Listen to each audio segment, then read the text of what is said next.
Hello বন্ধুরা, আমি প্রিয়াঙ্কা। আজকে চলেছি একটা বিশেষ জায়গা, তোমাদেরকে সেটাই দেখাতে চলেছি। আমি এখন আমার চারিদিকে দেখো বহু পোস্টার লাগানো আছে আর বহু মানুষের সমাগম।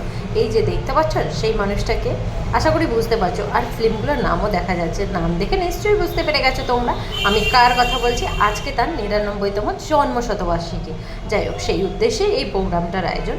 আর এখানে না তার ছবি দেখো রয়েছে, মহানায়কের ছবি, তার ইউজ করা কাপ, তার খুব অল্প বয়সের একটা ছবি এবং তার একটা বিশেষ ফিল্মে ইউজ করা ব্লেজারের ছবি।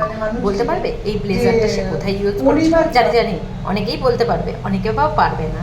এটা হলো মহানায়কের নায়ক ফিল্মের ইউজ করা ব্লেজার। আর এই যে মানুষগুলো দেখছো না, এরা প্রত্যেকে এসেছিল আজকে ওনার জন্ম শতবার্ষিকীতে ওনাকে শ্রদ্ধার্ঘ্য জানাতে। সেই বিশেষ মুহূর্তের ছবি না ক্যামেরাবন্দি করলে চলে বলো, তাই তাড়াতাড়ি করে ফেলেছি ক্যামেরাবন্দি, আর সেটাই তোমাদেরকে দেখাচ্ছি। আর এখানে যারা আছে না, সবাই মোটামুটি এই জগতের সাথে যুক্ত। তো তাদেরই মানে উত্তম কুমার সম্পর্কে কিছু মুহূর্তের কথা বলছিল। তো তোমাদের ভিডিওটা কেমন লাগলো জানিও কিন্তু।